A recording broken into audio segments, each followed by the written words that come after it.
Okay, so we're still on Nun Beis Amid Aleph, and just a quick review because we're now in a little bit of a different sugya with regard to Ono and regard to all the requirements of fraud and all. We are focusing on money, not goods. So, and there's some different halachas for money that if money erodes, we don't think about this necessarily, but the question arises, if money erodes, it doesn't have the face value of what the coin was, and you use it, are you committing fraud? Somehow, maybe that doesn't impact us as much because it's not good. So we say, oh, it's money. So, and oftentimes, we don't even pay attention to the fact that when we may have coins that have partially erased, although I guess the banks or the government, whoever monitors both bills and coins that look like they're pretty shoddy and just take them out of circulation. And that's part of what the Gemara is going to discuss. When does it go out of circulation? And again, in the times of the Gemara, and in that whole period of time, I guess minting maybe wasn't as advanced as it is today. So maybe the coins lasted a little bit longer. If they were eroded, they weren't so quick to take them out of circulation because maybe it was a bigger deal to have to mint new coins. Again, there's no real context to that, but presumably that was the case. So we need to understand a little bit more depth what this whole Indian is. So very quickly, the Mishnah on Nun Aleph gave us three shitas. The shita of Reb Meir, Reb Yehuda, and Reb Shimon as to what is considered fraud. And it's only Reb Shimon, who, by the way, the halacha is like, who equates oino of goods to oino of money, and said it's a shtus, it's a sixth either way. But you have Reb Meir, who's the great Reb Meir, Reb Yehuda, who use different measures. According to Reb Meir, it's 1/24th. According to Reb Yehuda, it's 1/12th. In other words, there are lesser measurements of, when I say lesser, lower, more quickly can you reach the stage of ono if you can already say that at 1/24th or 1/12th the coin is already at an iffy stage and you're about to commit fraud if you continue to use it. So that's really kind of the flow. We've had some questions and answers. So we're now at the point on Daf Nun Beis Amid Aleph, where the Gemara is going to now ask some specific questions. The last thing we talked about was, so the three coins in question are a sela, a shekel, and a dinar.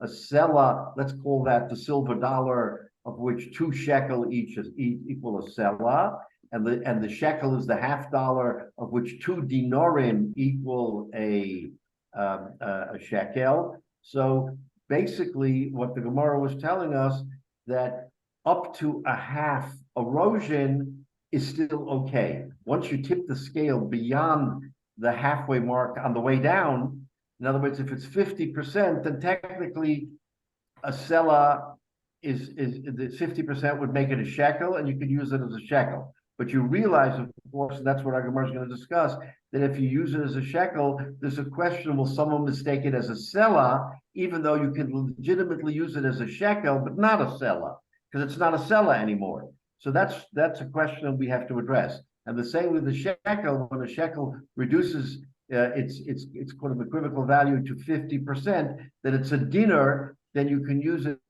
as a dinar. And then we ask the question, why, when it says by shekel, it says the Gemara says the shekel the sela ad shekel b'dina ad rova. The Gemara asks the kasha. By sela, it says until shekel, that you can use it up to a shekel, which is what we just said, up to 50%, not a drop below. But by dinar, it uses the term rova, a quarter. So Gemara originally thought it meant a quarter of a dinar, which made no sense. What? A sela you can use until a shekel, a dinar you could use until a quarter of a dinar? So the Gemara answers, no, that when it says rova, it's referring to a sela. In other words, it's a quarter of a sela. And the Gemara brings a proof because it says rova, not revia. But basically, the question now, which we're about to embark, is why does the Gemara use that term and doesn't use a parallel term, that a selah is good until a shekel, and a shekel is good until a dinar. What does it say with a shekel, rova dinar, a quarter of a dinar, which we now know means a half a shekel? It's the terminology that the Gemara is questioning. So here we are. Let's see where we are on the Gemara. We're down near where a little bit above the two dots. In other words, several lines before the two dots. The Gemara says, "Lo malei lemilsa dina b'shekel," right? About 3 lines before the two dots, about a little bit more than 2/3 of the way down. Frek the Gemara, why does with the brisa, when it refers to fractions, it refers to fractions in terms of the of a shekel, and not in terms of a dinar? Says the Gemara, Milsa agav urfa kamashmalan. The Gemara wants to teach us something indirectly, not directly related to that language. The ikar dinar the osa mishekel. That this is an odd way of saying it, that there is a dinar that comes from a shekel. What else does it come from? Because we said before that a shekel equals 2 dinar. So it's on the face of it, the Gemara doesn't really make clear sense, because of course a dinar derives from a shekel. What's really the answer? So the Chayra, when we think about it, let's take a look at Rashi. Dinar.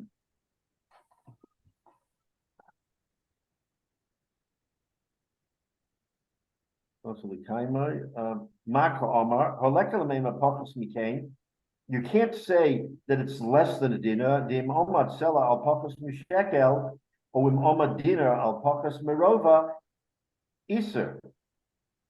Also the kaimai. The my area iser afilu mashehu nami the omar besela ad shekel v'sulo.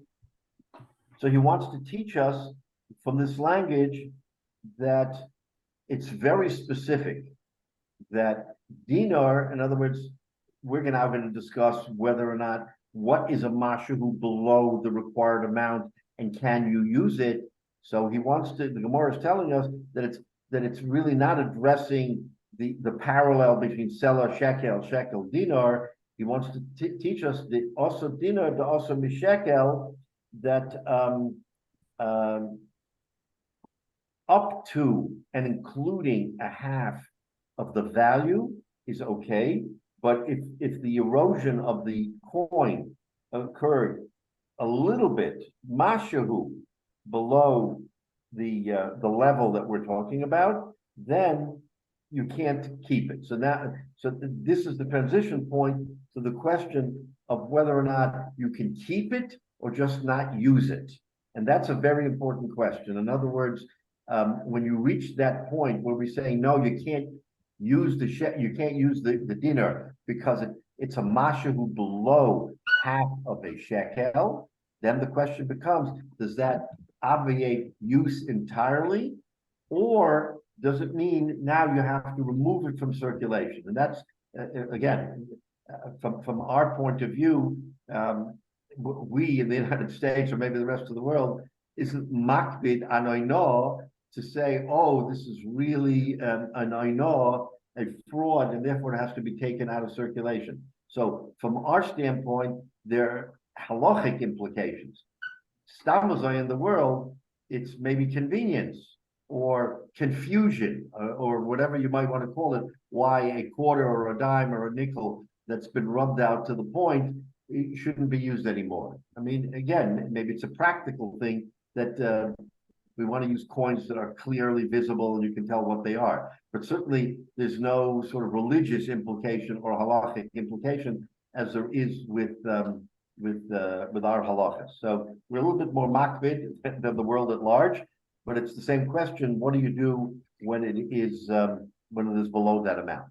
Okay. Rabbi, yeah. when you talk about the coin being below the specified amount, do you mean by volume or weight, or in other words, is the dinar like less than, it's too thin because of the weight? I mean, what's the basis for Yes. determination? So the answer in effect is both, but you're absolutely right that what we're talking about is that the coin doesn't have the value for which you are using it. I'm buying something that should cost $1 or $1, let's say, and a shekel would cover it, right?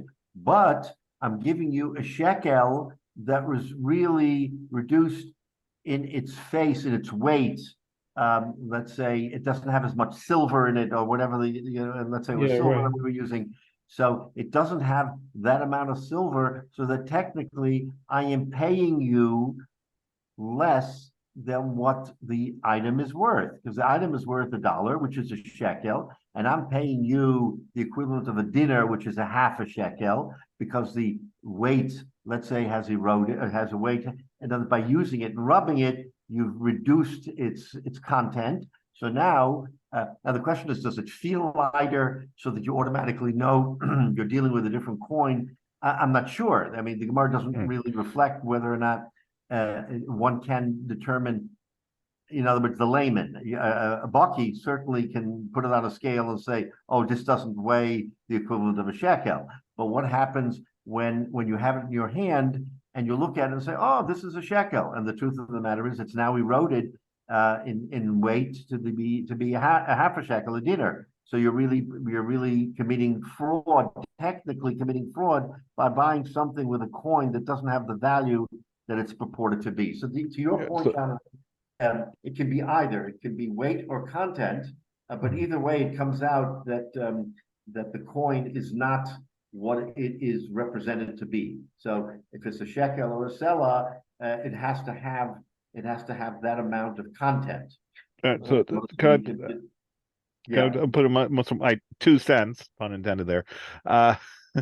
The way I see it is that aside from there's a big question of it's adulterated content that's supposed to be 90% pure silver and it's not, but it's ignoring that kind of a thing that started out as a regular coin.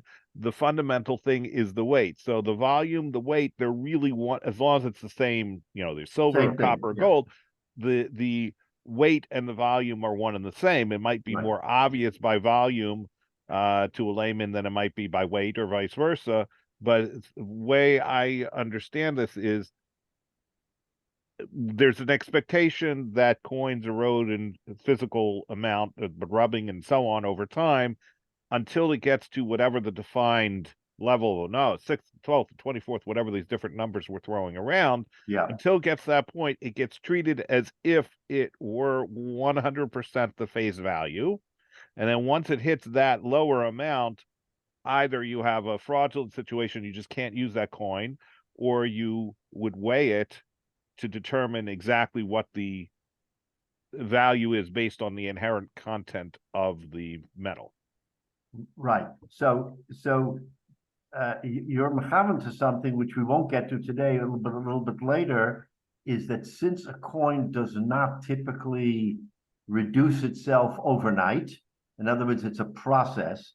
So there is a question whether, since it's bit by bit, how that affects the value of the coin, because one day it's this, then maybe a week later or 10 days later with continued use, it's a little bit less, a little bit less, a little bit less. So that, just keep in mind that that's an issue that we will address. I guess the broader, and you're right, the volume, weight, I mean, it all boils down to the same thing, is that you're trading in a coin that no longer, let's use the term, has the full faith and credit of the system, so that the only reason why we have mekach and memker is people know, if I'm selling something for a seller, I get a seller. If I sell it for a shekel, I get a shekel.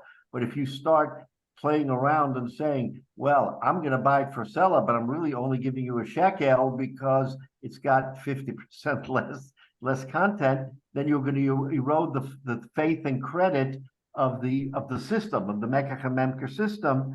And that Chazal is really trying to prevent, because as we know from many different discussions in the Gemara, that the Chazal are very sensitive to commerce and to people continuing to buy and sell, and anything that sort of creates a blip in the system is a problem. So Chazal really have to try to figure out. That's why we have all of these questions, and the questions are deeper. Is to what extent will someone who has a leisela that, let's say, eroded to a little bit more than a shekel, and not less, it's still a little bit north of the shekel.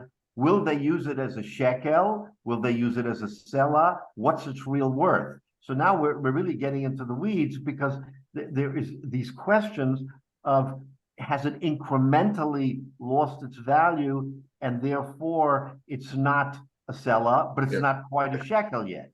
It's a little bit more than a shekel. So these are, I mean, there are nuances to that we will actually address, but understand how complicated it might get, because it's not just clearly sela, shekel, dinar. There are intermediate levels where people are out there in commerce. So Yeah, excuse me, Rabbi. yeah. With this whole discussion, can we derive how accurate scales they really had in those days? I mean, I don't know how accurate a balance scale is, but at some point, can you derive why they're discussing at the dinar level the smallest amount of change of any coin? I mean, you have to have some idea of what the accuracy of the measurement. Right. So the Torah tells us, and we had the Torah tells us, and we had this pasuk some weeks ago, is that there is an absolute mitzvah to keep accurate measures, and if you don't, you're over allowed in the Torah. So what they would do is that they would use whatever, the piece of metal or some item that they carefully measured out to be the equivalent, let's say, of a sela, for argument's sake. And so that was the measuring tool, that so when someone would buy something, then that item that was used as the weight, but it's worth a sela, would be balanced against the item you're buying, and then you would be able to have a very accurate description or measure of whether or not it was a seller's worth, or slightly less or slightly more. So the answer is yes, they were very makbid. What I'm asking is that from this Gemara, the way they're discussing the limitations and accuracies, can we derive what percent accuracy they could have had in those days? Because it's not the value, it's the accuracy of the value. Yeah. That becomes the driving issue here. Yeah, and I think the answer is that to a very high degree, they could determine, yes, they could determine the accuracy of weights and measures, because they were so makbid on making sure that whatever was used as the scale or the tool for measuring items, that yes, from this Gemara, there is a great deal of emphasis on the exactness of. No, I understand the emphasis, but I'm saying when a coin gets rubbed, if it gets rubbed to a certain point, can they measure that even? Because you can't just look at a coin and see that it's rubbed to a certain. The minute you can see it, if you can see a rubbed down coin, is a very heavily rubbed down coin.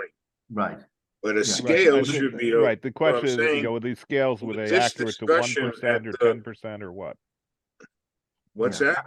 So I think it's sort of my take on what you're at is, did the typical scales used in commerce at the time, were they accurate to 1% of the weight, 10% of the weight? You know, how? That's what I'm getting. Right. And I don't know. I Googled it. Google didn't know. Yeah, I don't know that we have a specific answer to the question, but in general terms, Jay, there was a tremendous emphasis on exactness. Could they do it, as you say, to the 10th, to the 100th? I'm sure they would try, and maybe at some point they would say, well, it's approximate. But we know from everything we know about the Chazal and about what we learn in the Torah and Perushim in the Gemara, that accuracy was of supreme importance. How close they got to 100%, as Masha said, maybe that's not even possible to determine, but they certainly would make that effort to get to 100% or as close as possible in order to keep, as we said, the full faith and credit. Chazal was enormously concerned. The Rabbanim were enormously concerned that people should have faith in the system so that people could do business and not fall into poverty and not have. I mean, they went to extraordinary lengths to make sure that the system was truthful to everybody. So again, to the extent possible, Jay, I'm sure they made every effort to get to Question I was asking, 100%. Whether they got 100%, I don't know. but I'm asking whether the Gemara itself, the different discussions had an assumption how accurate anything could be measured, because you can't say it's down at 100%. So Yeah. I'm saying from the discussion, could we reverse engineer what the accuracy had So to let me be? use the one word the Gemara uses, which may help answer your question. The Gemara uses the term mashahu. The term mashahu means a slight amount. It Right. doesn't say 100, 180, 170. It's a mashahu. So I think to your point, I think maybe they didn't get it with 100% accuracy, but maybe there was an eye test or a smell test or whatever it was, where they could, through experience and reviewing, they could say this is a mashahu. Because as far as humanly possible, how can you get to 100%? I don't know the answer, but with using the term mashahu, a mashahu less than a shekel, tells me that they weren't standing there with the equipment to measure or to weigh whether it was a fraction of an ounce or not. They approximated. They did approximate and say this is a mashahu. This is an amount less. And for instance, we're coming on Pesach, Chametz Pesach. There is a shiur for Chametz Pesach. Do we stand there with a ruler or with a weight and say we're over Bal Yiror because it's more than a kazayas or less than this? No, you look at it and you say it's a mashahu. And a mashahu, okay, we can say a mashahu is bottle, a bottle of shishim, bottle of something else, So to that extent, the terminology we use suggests that we get it as close, and then we're satisfied that we can make that assessment. Yeah. But whether, Okay. yeah, Okay. I think that's maybe what you're getting at. Anyway, so Rabbi, can I interrupt you? yeah, Scott. Okay, so I don't want to get too far off in the woods, but I work at the American Legion Post, and I found a coin, a quarter, but it's a 1963 quarter. A 1963 quarter means it's silver. It's rubbed. It's used. It's not as new as The number. but it's certainly worth more than a regular quarter. In fact, it's worth probably 5-10 times more than a regular quarter because it's silver, right? So if I took that quarter, am I stealing? If I swapped it out with another quarter? How about if it was in the tzedakah box in shul and I went and I found it there? Am I over an avera for swapping it out with another quarter? I mean, we're talking about currency. I can take it to the bank, and I figure, and the way I rationalize it, and this is a rationalization, is, hey, I'm the finance officer. I'm going to put it in the bag, and I'm going to turn it into the bank. It's a quarter. It's a quarter. And so, I'm not stealing from the post. It's something that I just happen to find. But is that true? I mean, am I rationalizing? Am I? It's an important question to the extent that we now know that things have changed and that you can't equate a quarter to a quarter, right? We know that things have changed. Whether it's changed also in the time of the Gemara, certainly doesn't suggest that silver was reduced to alloys back in the 2nd century. I don't think that was the technology. But so you raise the question whether or not by swapping it out, are you really sort of taking advantage, or as you say, stealing? And the answer likely is no, that you're not stealing. If in your own estimation you're willing to say, look, I want this quarter, and a quarter is a quarter, and from a tzedakah standpoint, they're not makbid, because nobody is parsing the coins to see if they're silver and putting them in one bag and then selling them for more money. But you yourself can make a cheshbon and say, you know what, roughly speaking, and I'm extemporaneously saying that quarter is worth twice as much as a modern quarter. Let's just say. So if I'm taking that quarter so that I'm going to reimburse tzedakah by something more than the value of a quarter, because in my mind, I don't want to take advantage of Hagdish, because after all, tzedakah is Hagdish, it's Kodesh. So, I think you would be getting, as I say, Tov Alav Bracha, you would be blessed for you're being scrupulous. But at the end of the day, I don't believe there's any Geneva in taking the quarter and exchanging it for an alloy quarter, even though in your mind you know and actually believe that the coin is worth more. That's not something that we can necessarily extrapolate from our Gemara, because from a halacha standpoint, I mean, certainly, again, there's no suggestion at the time of the Gemara that there were. The only thing we know is that if a coin rubbed out, so we're going to extrapolate that if a coin rubbed out and it's now worth 50% of what it was worth before, so we see that, and we're going to see from the Gemara, that means you can use it not as the larger coin as the smaller coin, but there's also the question of if you use it as the larger coin, because who's going to know? So you're going to say, oh, I'm going to pass this off as a selah, even though it's really only a shekel because it was reduced. Then the question is, if someone says, wait a minute, you're using this as a selah and it's a shekel, I want to be reimbursed. I want to be reimbursed, because to me, that is now oinah. It's fraud. So then the Gemara says that under those circumstances, you can use it, but you have to reimburse the person. In other words, if a person actually comes to you and said, you gave me this coin, I happen to know that the halacha is that for a selah, you can use a selah up to a shekel. And okay, whether maybe it's a shekel, maybe it's not a shekel, but it's certainly more than onah, because and this is what the Gemara is going to discuss. When you go from a selah to a shekel, the halacha is you can use it as a shekel, but wait a minute, can you use it as a selah? As a selah, it's already onah, because it's already more than either a 24th or a 12th or whatever. I want my balance. I want you to give me the balance. So the Gemara says you have to give it to him. So to your point, Scott, who is going to check?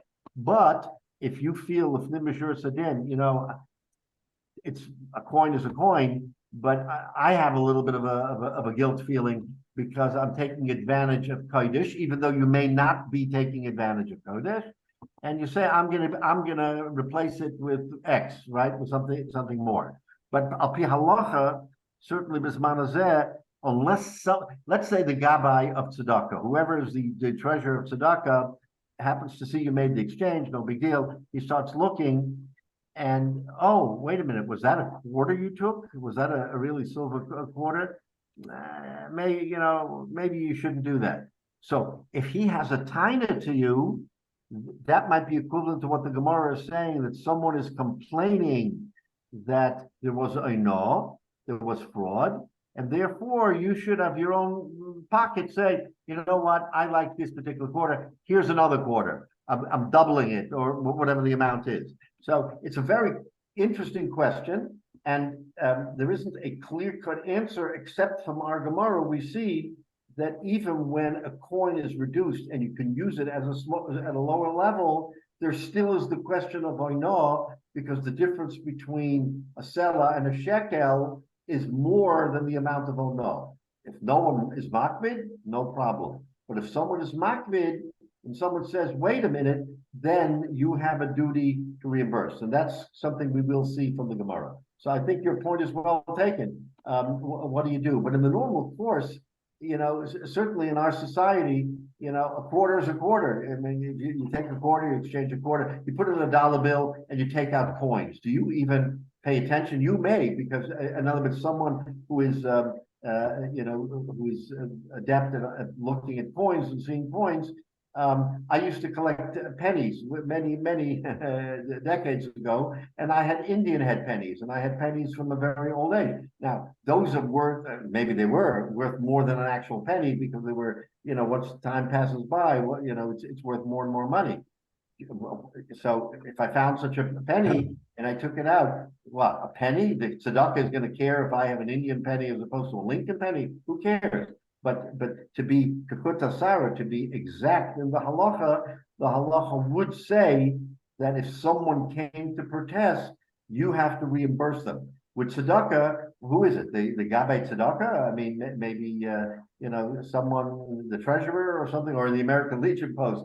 I don't know if anybody is makbid that you took a silver quarter for an alloy quarter. People don't pay attention to that. But being very particular, the Gemara does tell us that Ainol still applies, even if it's mutter to use that coin at a lower level. Okay. So now, if I can interrupt a second. yeah, go ahead. Unrelated, it looks like Ben Gurion has opened up again and planes are coming in. Yeah, Baruch Hashem. So at least Just happened, yeah. Yeah, they've evaluated the threat is not is passed. Okay, so now let's take a look weiter. So the Gemara. So what we just got through saying is there is the Iker dinner also Mishekel, that a dinner is from a shekel, so that in other words, up to the point of the 50% value, you can use it. Says the Gemara, Messiah Rav Ami. What we just said now is support for Rav Ami. Why? What does Rav Ami say? Rav Ami, dinner habo mishekel mutalakaimoi, a dinner which comes using the terminology habo mishekel, which is twice as much, right? There's 2 dinarim in a shekel. So a dinner that came from a shekel, then mutalakaimo, you're allowed to keep it. Dinner habo misela, if a dinner is in other words, if the derivation of the dinner is using the standard of a sela, also lakaimo, is forbidden to keep it. So now we're not talking about using it. Remember, we just talked about whether you can keep it in circulation or whether or not it's deceptive enough that you shouldn't even keep it in circulation. So let's take a look. Rashi says, "Dina habo misela," about 4 lines from the bottom. A dinner that derives from a sela, also lekaimoi, afilu lahotzia bedinner. You can't even use it for a dinner. The metokshu bo mimatbeya ova. Barachva, Jonathan, to your point, since it came from a coin that was thicker and wider, because the sela is thick and wider than a dinar, ton bo laomdo b'shekel, also the kabule b'tara shekel. So then, what will happen is that since it has reduced itself to the point where it's a dinar, someone will say, you know what? I could still use this as a shekel. So they will be deceptive in using the dinar that comes from the sela and saying it's a shekel when it's not even a shekel because it's below 50%. Remember, 50% is the border. So a shekel is 50% of a sela. But if we're deriving the dinar from a sela, then we run into the problem that someone will look at this derivation and say, oh, I can use this as a shekel, when in point of fact, it's even below a shekel and should only be a dinar. It should only be a quarter of a sela, but they're going to mistakenly, intentionally, unintentionally say, oh, it's a shekel. I can use it as a shekel. So they will, even if it's not intentional, they will be misleading the public because they will be using a smaller coin for greater value, thinking that, oh, it eroded only 50%, I can use it as a shekel, when in truth, it went below a shekel and should really only be a dinar. That's why he uses the language, if a dinar comes from a shekel, so you could say, you know what? Oh, this was a shekel, now it's a dinar, it's 50%, fine, I can use it. But if you're already starting to look at a dinar that has become smaller and thinner, and now you're using the sela as the barometer, and it's just a terminology, but the idea is that a dinar that derives from a sela can be confused as a shekel and be used improperly. That's what the Rashi is telling us. On the shekel, but also the kabula b'tara shekel. you'll use this dinar as a shekel, and then you'll be violating because you basically have committed fraud here. So that's what the Gemara is telling us, and that's a proof to Rav Ami, because Rav Ami is the one who says that. And since the Gemara uses the term dinar to also be shekel, that's okay, and we extrapolate. But if you do make a dinar from a selah, it's not okay. Okay. So now, having put that to bed, so now again, I guess what we learned from here is that in coinage, which may be something we didn't even we took for granted, that in coinage there's a whole system for how you look at coins, not goods, but even the coins, which are the monetary system, and that the monetary system has to be scrupulously honest.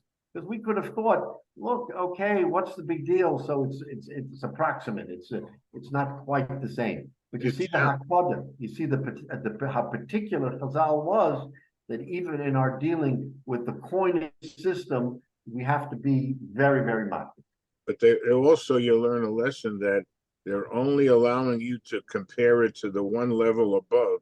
That's right. So you can't go a dinar is if you go to a higher level, right? Because that intermediate, exactly. That intermediate level is what can create a confusion, because you'll use the dinar as a shekel when you shouldn't even be using it as a shekel, because it's below the value of a shekel. Exactly right. Rabbi, is it fair to summarize and say that in the case of goods and services, you can identify a value, but in the case of coinage, it has a value for exchange, and to prevent any abuse or misuse, sure, I would assume they did it at the time, they could melt down the coin to a revised value, but essentially they basically removed it from quote unquote circulation. Right, exactly. So no one would get taken. And that's something the Gemara will point out. Right, exactly right. So with coinage, it's in a way more complicated than the system for just merchandise, because with merchandise, there may be an easy way of measuring value. With coinage, it's much more subtle. It's much more subtle, and therefore creates these complications. That's a good point. Good point, Michael. So, all right. So now the Gemara is going to turn to another question. Remember, a couple of weeks ago when we first started learning this, we came across a line which Rashi said we would discuss later. And that line was that Pachas Mikain Iser Oser. In other words, if it's an Iser less than whatever the amount was, the Gemara said, how much can it reduce itself, and you're allowed to keep it? So the Gemara says Besela ad shekel and Bedina ad rova, right? That was the Brisa, and then the Brisa introduced a line, but Pachas Mikain Iser Oser. If it's at one Iser, which is a measurement, if it's one Iser less than this, then it's forbidden. So then, and Rashi said, the Gemara will explain what this line is. So now we're up to that Gemara, and the Gemara says as follows: Pachas Mikain Iser Aser.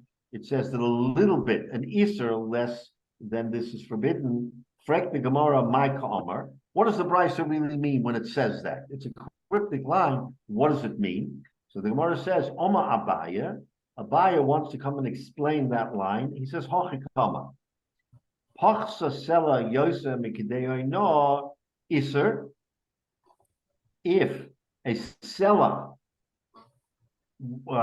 was reduced by an Iser more than what is considered fraud, if fraud is considered 1/6 or 1/12, whatever, that's fraud, and it's reduced by an Iser less than that, then it's forbidden to use it. So in other words, we know that when something is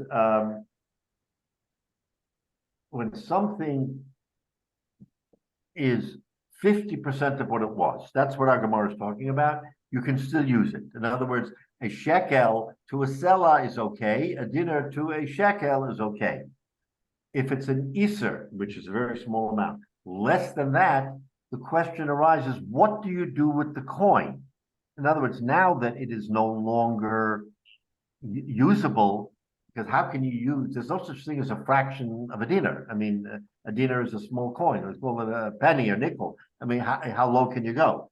So what do you do if it's an iser less than what is considered oinah? So the Gemara says, so Abaya says, then it's you can't use it at its face value. Whatever its face value at the time you can't use, you actually have to establish a new value. And this now comes into question what everybody's been discussing here this morning. What do you do? I mean, how, Jay, you asked us, how particular can you get in terms of valuation to say what is the actual accurate measure of this coin? So Abaya is telling us something very interesting, that if it is an iser less than what would be considered oinah, once it's oinah, we know that it's a fraud. What happens if it's a mashu, an iser less than that? What do you do?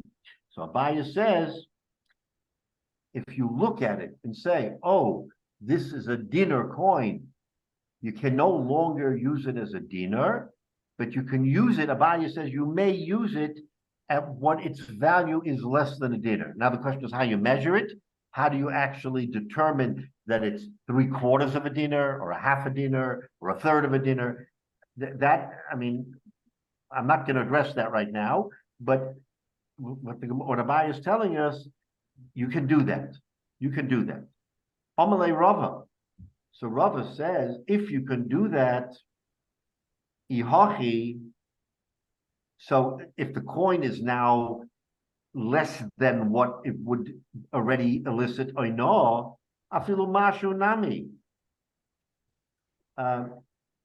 Why do you use the term iser? A mashahu.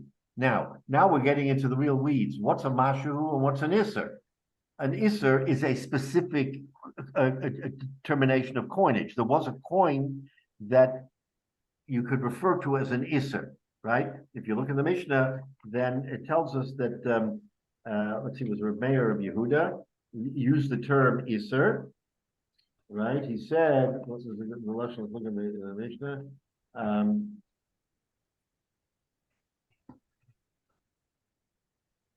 Hold on. According to Rabbi Meir, Arba Isoros, there were 4 iser in a selah. There were 4 iser in a selah, which means that an iser was approximately the equivalent iser a dinar, 1 iser for a dinar. So now let's understand. Abaya is saying that if a selah eroded and you already had more than, according to Meir, it's 1/24th. So you had more than 1/24th erosion, that's oinah, but it eroded further than that to an iser, which is more than 1/24th, in other words, more of a reduction than 1/24th, then you can't use it as a dinar. You have to use it at whatever its value is as an iser, or less, whatever it is. So that's how Abaya interprets it. Says Rava, if that's going to be the way you define it, afilu mashu nami. Why do we have to go to an iser? Presumably, a mashahu is something less than an iser. In other words, let's make up the numbers. If a selah is a quarter, is $1, and an iser is 25 cents, and you're going to say that if it eroded, now it's already oinah by the time it hits 50 cents because it's more than 1/24th. So clearly this selah no longer, it falls into the danger of fraud because someone can use it fraudulently. But now it falls to the level of a dinar, which is an iser according to Rabbi Meir. And so if it's an iser, you can't use it. But wait a minute, before it hit an iser, it hit a mashahu. A mashahu could have been a fraction between a shekel and a dinar. Let's call it 2/3 of a shekel. 2/3 of a shekel is more than a dinar. So why do we have to use the term Isser and say that if it fell to an Isser, then even if it fell to a Mashahu, which is more than an Isser, it's already, you can't use it at face value. So Rava is questioning why use the term Isser? Because Isser means it's fallen to a level of an Isser when something more than an Isser already makes it problematic. That Mashahu is more than an Isser. I mean, we're using terms here that we have to understand. A Mashahu is a little bit, but a little bit is more than an Isser. So Abaye is coming to tell us that what? That if it fell to an Isser, then you can't use it. You can no longer use it at its face value. You have to really evaluate how much it's worth. It's worth something. Even throw away, it's worth something. Says Rava, why are you telling me about an Isser? Even a Mashahu is enough to make it a problem in our terminology, because according to us, if it's a Mashahu, it's already something that you have to repay if someone claims that he's been defrauded. So that's Rava's kasha. He doesn't understand why the term Isser is the measuring stick when something more than an Isser is already a problem. A Mashahu is more than an Isser.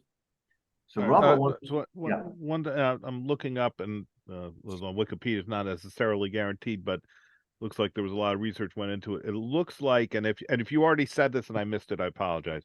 It looks like a Isar was 1/80th of a shekel. 1/80th of a shekel. Okay. So, but in the Mishnah, again, looking at the language of the Mishnah, let's take a look. Let's look at the Mishnah on Nun Aleph on the base. What does the Mishnah say? Remember, we had this question between the Mishnah and the Brisa. Kamatia hasela chasera. How much does a chasela have to be missing below yeboino, and there will not be oino? So Reb Meir said, what did Reb Meir said? Arba isoros.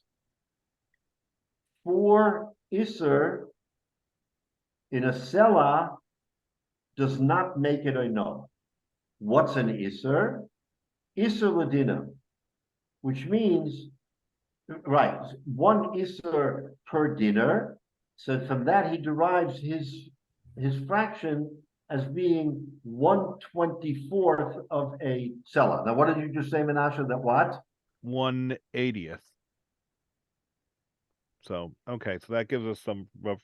So and again, this is not necessary. This isn't. No, I'm we're trying to reconcile. So yeah. In other words, if it was an iser per dinner, and there are 4 dinner in a sela. So in other words, there's 4 iser per sela because 1 dinner is 1-to-1.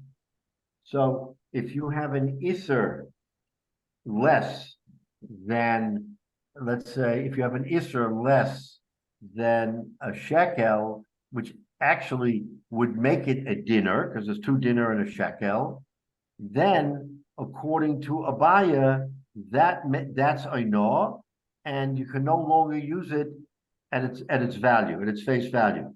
Rava then asks him, why do you have to use the terminology of an iser, that if it was reduced by an iser, that makes it a problem? Even a mashahu is clearly something less than an iser. What a mashahu is, as we defined before, just a little. I mean, a little bit. Jay, when you ask the question, how much does it? It just literally tips it maybe to, I don't even know what kind of fraction is chashuv enough to say. Right, but if this 80th is correct, and again, it might not be, and a 80th. mashu is less than that, so we're talking on the order of 1%, which is pretty fine measurement. Right. So that's Rava's kasha, is the why you're using an iser as the barometer. Even a mashahu is enough to reduce it so that you can't use it at its value. So okay. So then comes Rava, El Omar Rava. So Rava gives a different interpretation, and he says Hachasa Sela Iser Lediner. If this is according to, now we're talking about Reb Meir. if a seller was reduced in value by 1 iser per dinner, which then becomes the barometer for oino, also then you can't use it. You can't use it at its value. You have to, whatever its reduced value, that's what you have to even use it, and then someone can taina oino. Ustama Rab Meir, and he said this is basically we're following Rab Meir because Rab Meir in the Mishnah uses the term 1 iser per dinner. So it's a little bit strange. So what Rava is telling us is that that the definition of iser, the definition of iser,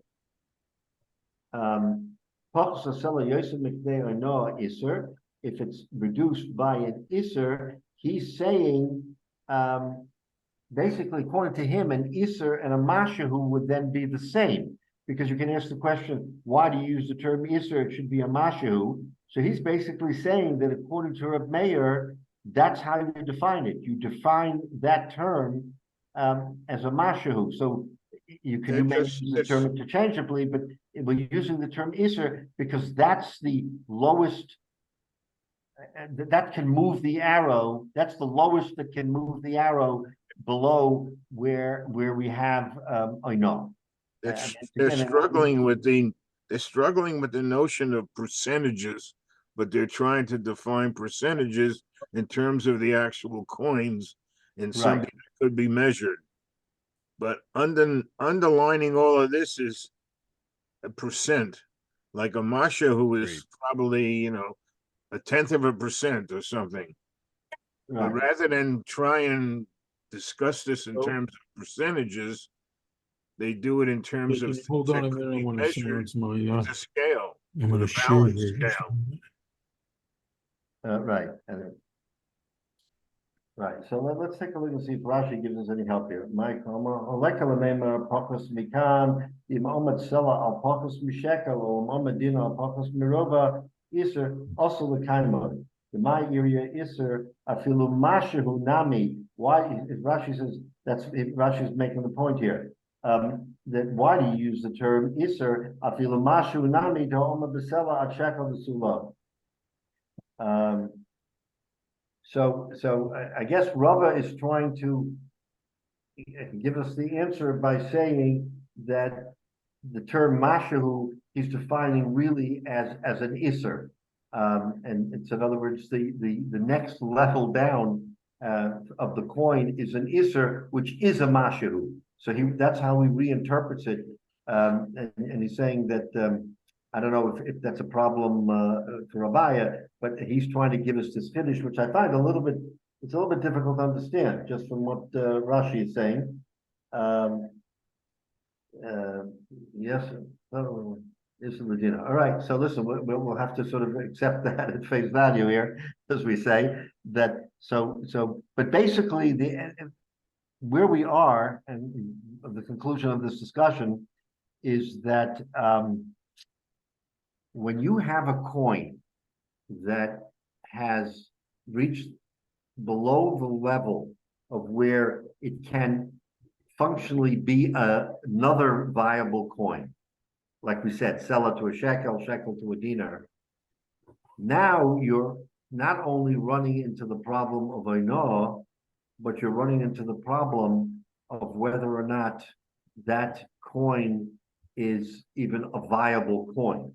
So the Gemara here is telling us, at least from our focus, because we're going to this story is not over, but the Gemara is telling us that at this point in time in our understanding, you can use that coin, even though it has eroded to below the 50% level that we are considering sort of the safety net. You can use it, but you have to, at any time, be prepared to repay the shtus. In other words, repay the shtus according to either Reb Meir, Reb Yehuda, or Reb Shimon, depending on it's either 1/6 or 12th, 24th, that you cannot argue when someone says the value of this coin is not what it seems to be. So you have to be not only prepared, but vigilant that, I don't know that you have to actually go out and tell people, I'm using a coin that is below what should be the standard of use. I don't think the Gemara is suggesting that, but clearly, if someone comes along and makes that inquiry, you have to immediately make good in the value of the coin, because you, in a sense, are obligated to know that what you have done is quote unquote fraudulent, because you're using a coin that is not appropriate for what you're buying. I mean, you clearly, you could say it's Geneva, but you're clearly not paying the value of what you're buying, because the coin doesn't have the value.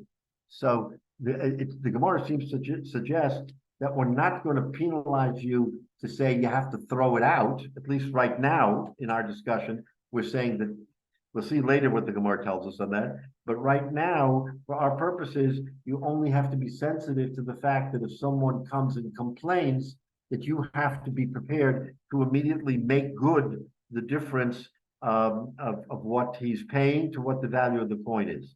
And again, how sensitive Chazal were to fraud, that there shouldn't even be, I guess even the appearance of fraud is something that Chazal was very concerned with. But we're going to see later what you have to do with this coin. So in other words, this is an interim answer. I don't want to get too far ahead of ourselves, but this is an interim answer to what you do with this coin when it is Isser Ladiner, when it is removed by an Isser, or according to Rava Amashu, which are, he's saying, one and the same. All right. So this is a good break point. We'll stop here. If nothing else, and Michael, to your point, we see how complicated this whole discussion of valuation of coinage, and how we have to be careful not to commit fraud, much more so than with the chayfetz, as you pointed out. With the chayfetz, it almost becomes fairly clear what is oino, what is fraud, what is shtus. Here, there are so many nuances to the coinage that we have to be even more careful than we would be by transacting. And we're going to see further how much Chazal was makbid. They're very particular on oino for the coinage, for the monetary system that was in place. So anyway, with that, we'll end for now, and Mitzvah Shem pick it up in the Sunday after Pesach. Everybody should have a kosher in Pesach. We should have a happy, sweet Pesach for all of Klal Yisrael, and may this crisis we're facing, again, Benissen Nigal and Benissen also Legoel. We say that we were redeemed in Nissen, and we will ultimately in the future be redeemed in Nissen. So we are now in Nissen, and we rely on the Rebbeinu Shalom to continue to give us the Gula Shalema, the Meher B'Yameinu. Amen, Rabbi. Yasher Koach. Everybody have a Yasher wonderful and Shalom. sweet Pesach, and we'll reconvene Mitzvah Shem in a few weeks.